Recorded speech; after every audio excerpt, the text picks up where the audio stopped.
Before I let you go with on your New York day there, Brian, I'm going to widen out this conversation and ask you from your years of calling Brewers games to lend us your favorite Bob Uecker story, please. Oh, my gosh.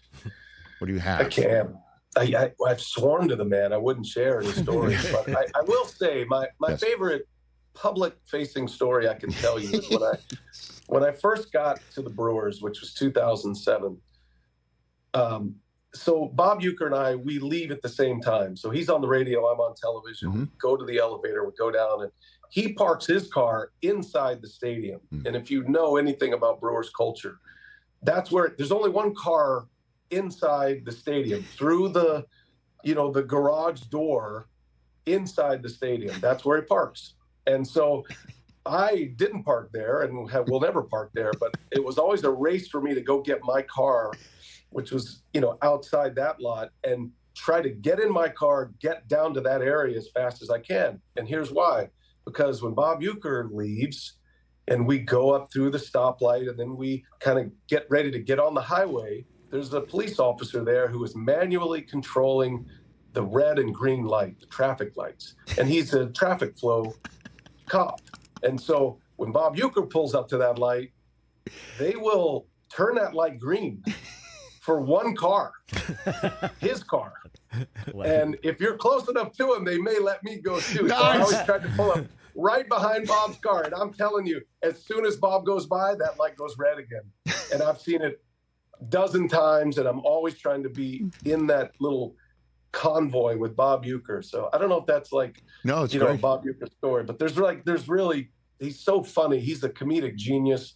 Those 4:00 bus rides back when he was traveling, I swear, man, it's some of the greatest moments of my life, the 20 to 30 minutes to the ballpark on that bus. And it's usually just the broadcasters and the director of team travel. There's hardly anybody on that bus but us.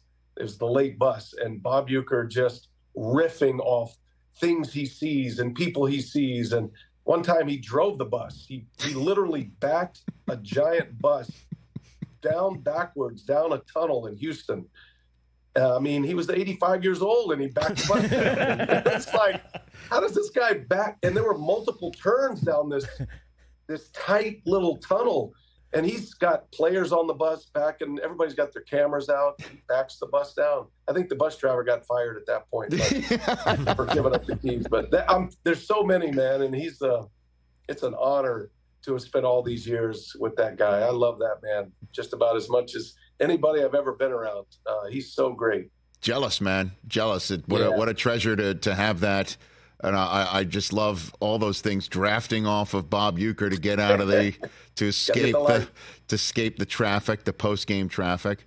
And I guess I'm mandated. I'll do this. It's such a low-hanging fruit. He parks inside and you park just a bit outside. Just a bit. He never hears that. That's the other thing. On the golf, I play golf with him, and people shout lines at him all day long.